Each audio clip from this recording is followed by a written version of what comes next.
So there are lots of multiverses, actually, in physics. One of them is called the inflationary multiverse, which is we have a theory of essentially what happened before the Big Bang. Let's face it, to think that the universe has a history that started with a kind of birthday some 13.8 billion years ago is weird. The most popular theory of our universe's origin centers on a cosmic cataclysm unmatched in all of history, the Big Bang. In the first 10 to the power of negative 43 seconds of its existence, the universe was very hot, very dense, a single point in space that was less than a million billion billionth the size of a single atom. But in something like a hundredth of a billionth of a trillionth of a trillionth of a second, it underwent an incredible growth spurt. During this burst of expansion, which is known as inflation, the universe grew exponentially and doubled in size at least 90 times. After inflation, space continued to expand, but at a much slower rate, and eventually, we see the universe that we observe today. But if everything that happens can be attributed to a cause, what caused the universe? What came before the Big Bang? Until a few centuries ago, the answer was easy. Some eternal deity set everything in motion. Even Isaac Newton believed that God created the universe some 6,000 years ago. Later, many scientists, including young Albert Einstein, assumed the universe itself to be eternal and everlasting. But when cosmic expansion was discovered, a Belgian cosmologist and Jesuit priest, Georges Lemaitre, realized there must have been a beginning, a scientific version of Genesis, so to speak. But not that everyone immediately agreed. For instance, well into the 1960s, Fred Hoyle's steady-state theory was quite popular among iconoclastic scientists as well as laypeople. Hoyle accepted the expansion of the universe, but he didn't believe in the Big Bang. Instead, he believed that a slow, continuous creation of new matter could keep the average density and the general properties of the universe constant over time. Popular in the 1950s, steady-state theory claimed matter is continuously created as the universe expands, a theory overtaken by the Big Bang idea that density drops as galaxies move away from one another. However, the 1964 discovery of the cosmic microwave background was the major nail in the coffin of the steady-state theory. Ever since, supporting evidence for the Big Bang origin of our universe has accumulated to a point where there's hardly any doubt left. Still, no one has the final answer to the question, what happened before the Big Bang? Could there have been a universe before the Big Bang? Most scientists simply ignore the question, as it seems to be too hard a nut to crack. When astronomers talk about the Big Bang, they usually do not refer to the very beginning of the universe, but to the incredibly hot and compact state of the universe in the first couple of minutes of its existence. To some extent, this is because no one has a real clue about the true nature of time, let alone about the beginning of time. British physicist Julian Barber, for one, has argued that time doesn't even exist, except as an illusion in our minds. According to others, including Stephen Hawking, time came into existence together with the universe, rendering the whole concept of the word before meaningless. Asking what happened before the Big Bang would be like asking what lies north of the North Pole, or what distance is shorter than zero. That means, although effects within the universe have causes, the universe as a whole may not have or need one. Of course, such an answer doesn't feel very satisfying. In this dilemma, some famous physicists say that they can sketch out some possible scenarios.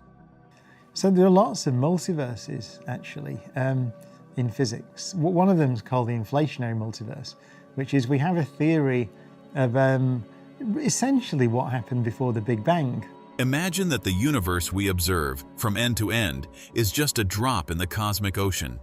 That beyond what we can see, there's more space, more stars, more galaxies, and more everything, for perhaps countless billions of light years farther than we'll ever be able to access. and that as large as the unobservable universe is, that there are again innumerably more universes just like it, some larger and older, some smaller and younger, dotted throughout an even larger space-time. As rapidly and inevitably as these universes expand, the space-time containing them expands even more quickly, driving them apart from one another and ensuring that no two universes will ever meet. It sounds like a fantasy picture, the scientific idea of a multiverse. But if the science we accept today is correct, it's not only a valid idea, it's an unavoidable consequence of our fundamental laws. The idea of the multiverse has its roots in the physics required to describe the universe that we see and inhabit today. Everywhere we look in the sky, we see stars and galaxies, clustered together in a great cosmic web. But the farther away in space we look, the farther back in time we look as well. The more distant galaxies are younger, and hence less evolved. Their stars have fewer heavy elements in them. They appear smaller. As fewer mergers have happened, there are more spirals and fewer ellipticals, which take time to form from mergers, and so on. If we go all the way to the limits of what we can see, we find the very earliest stars in the universe, and then a region of darkness beyond that, where the only light is the leftover glow from the Big Bang. But the Big Bang itself, occurring everywhere at once some 13.8 billion years ago, wasn't the start of space and time, but rather the start of our observable universe. Before that, there was an epoch known as cosmic inflation, where space itself expanded exponentially, full of energy inherent to the fabric of space-time. Cosmic inflation is itself an example of a theory that came along and superseded the one that came before it, in that it was consistent with all the successes of the Big Bang and encompassed all of modern cosmology.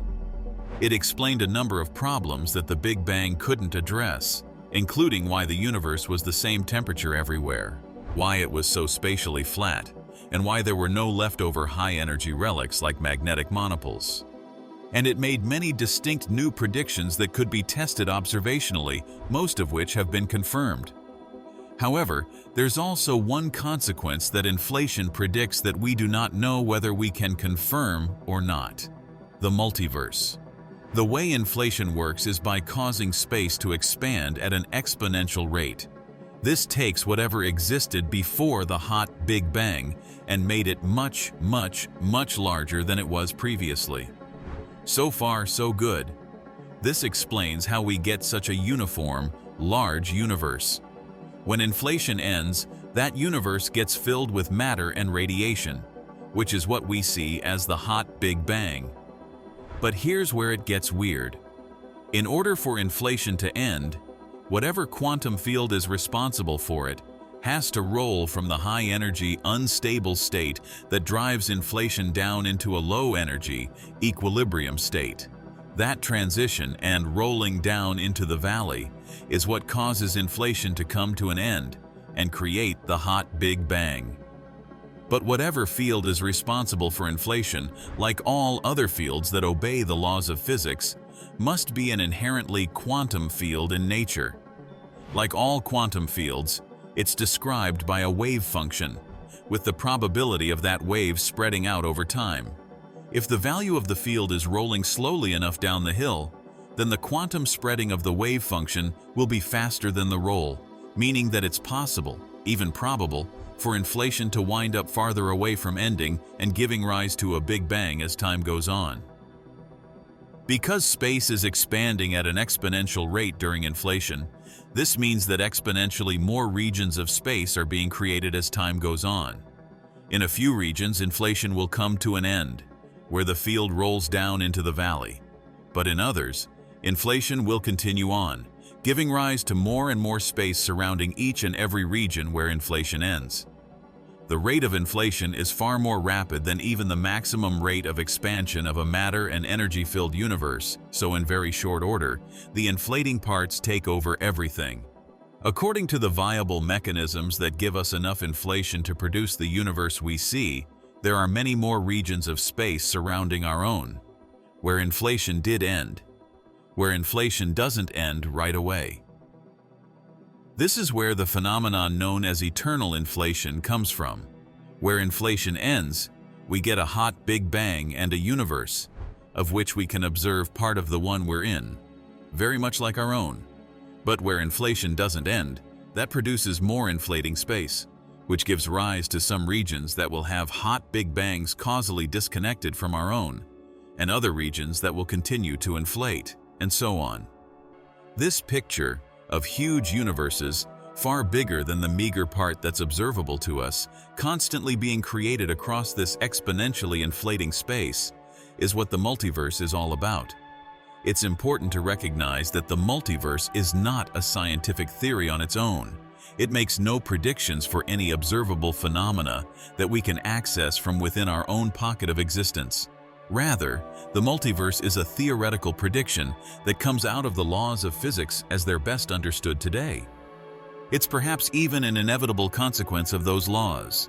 If you have an inflationary universe governed by quantum physics, this is something you're pretty much destined to wind up with. It's possible that our understanding of the state before the hot Big Bang is incorrect, and that our ideas about inflation are completely wrong for this application. If that's the case, then the existence of a multiverse isn't a foregone conclusion, but the prediction of an eternally inflating state where an uncountably large number of pocket universes are continuously born and driven inextricably apart from one another is a direct consequence of our best current theories, if they're correct. So, what is the multiverse? It may go well beyond physics and be the first physically motivated metaphysics we've ever encountered. For the first time, we're understanding the limits of what our universe can teach us. There is information we need, but that we'll never obtain in order to elevate this into the realm of testable science. Until then, we can predict, but neither verify nor refute, the fact that our universe is just one small part of a far grander realm, the multiverse. While many things remain unknown, there are some way to get to somehow the multiverse. But to do that, we have to start with just the universe. By definition, the universe is all the things. It is the sum total of complete physical existence. If it's a thing, it's in the universe. But even with that definition, we can start to crack the door to other universes. One way to do that is to recognize that the universe is only so old, and light can only travel at a finite speed. So, there's a limit to what we can observe in the universe. That limit is about 45 billion light-years away. However, that explanation gives you a very weak vision of the multiverse. Actually, there's more to the universe than what we can observe, so there's more stuff out there, more stars, more galaxies, maybe even more intelligent creatures than we could ever make contact with. All of these things are in the universe, but are definitely not a part of our own world. In the multiverse, our universe is merely one of an infinite chain of universes. Imagine a giant foam like the top of a bubble bath. The multiverse is the foam itself, always growing and always creating new bubbles, with each bubble acting as its own independent cosmos. All of these bubble universes exist within the same framework of space-time. If you point your finger in any random direction, somewhere out there, past some unfathomably huge distance, is another universe, and beyond that, another, and beyond that, another. If this kind inflation truly never ends, then there are an infinite number of universes out there in the multiverse. Each one of those universes could have ended their local inflation in the same way, but it's also possible that as each universe pinched off, it got a brand new set of physics to go along with it, with different collections of forces and particles. Some of those universes would look incredibly similar to our own. Others may have failed, full of nothing but void. Some may be far stranger than we can possibly imagine, and some may be exact replicas of us. If, and this is a big if, there are only a finite number of ways to arrange all the particles in a given universe, then with an infinite number of universes, you're bound to get repeated copies. That means that not only is there another universe out in some random direction, but that if you follow that line far enough, you'll encounter a duplicate of you doing the exact same thing right now, in this present moment. This is all pretty wild but difficult to test. The problem is that all the bubbles of the multiverse are completely inaccessible from each other. They exist, but not in any connected way, so we can't just get in a rocket and fly off to head to our nearest neighbor. But there may have been some cosmic accidents in our ancient past. When our universe was younger, it had just broken off from the larger inflation-driven flow. If another bubble universe just happened to nucleate close to ours, then there's a small chance that our universes may have briefly intersected before being permanently driven away from each other. The chances of that happening are incredibly small, but not zero, which provides a way to test the multiverse. Unfortunately, no observations of the larger cosmos have revealed any indications that we have suffered such a collision. While those experiments don't rule out the multiverse idea, they don't exactly help. The only thing left we have to go on is our theoretical understanding of the early universe, which we don't really understand. We have only a vague picture of what inflation is like. We do not know what powered it, why it had the energies that it did, or why it shut off in our cosmos. We don't even know if inflation automatically leads to a multiverse, or if we're misunderstanding our own math. But while physicists continue to debate the idea, it does make for a good story.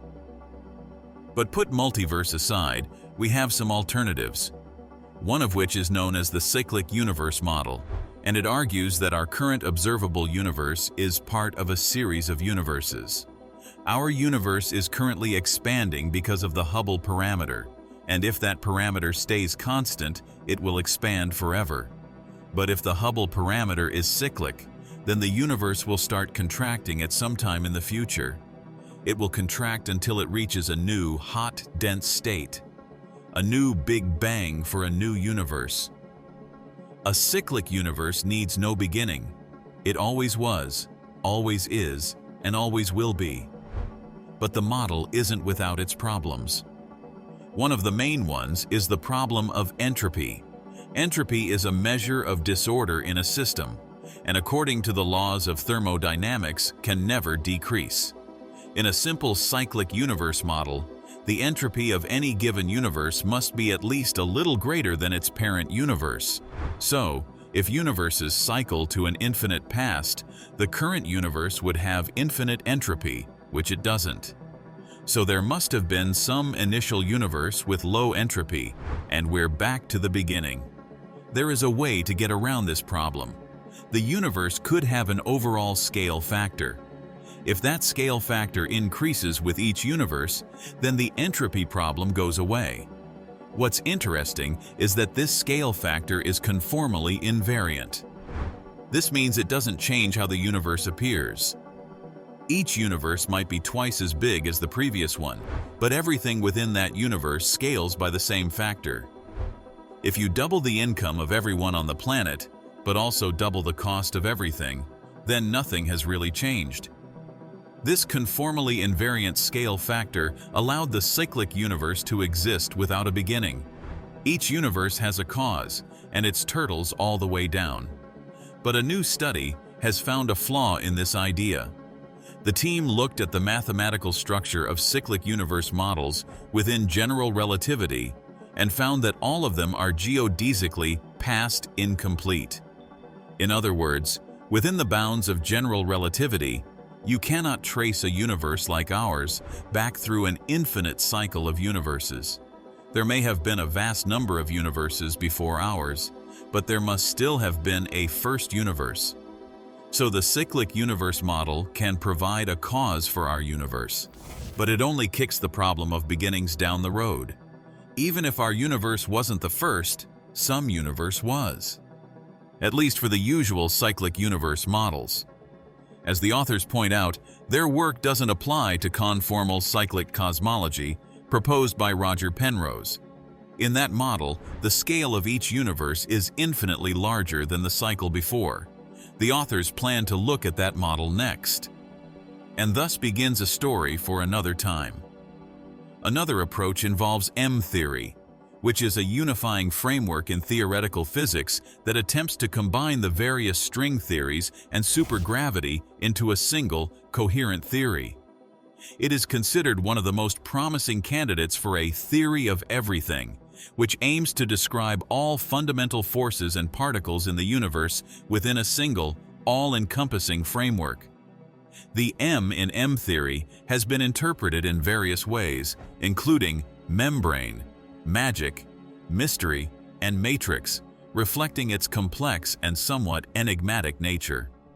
M-theory has profound implications for cosmology, the study of the origin, evolution, and eventual fate of the universe. One of the most significant contributions is the idea of the multiverse. In M-theory, our universe could be one of many universes, each with its own distinct physical laws and constants. These universes might be connected through higher dimensional spaces and could interact in ways that might be observable, such as through gravitational waves or other cosmic phenomena. Another intriguing aspect of M-theory in cosmology is the concept of brane-world scenarios. In these models, our four-dimensional universe is viewed as a three-brane embedded in a higher dimensional space. This perspective can provide novel explanations for various cosmological observations, such as the nature of dark matter and dark energy, the hierarchy problem, and the initial conditions of the Big Bang. Despite its elegance and potential, M-theory is not yet fully understood, and many of its mathematical formulations and physical predictions remain speculative.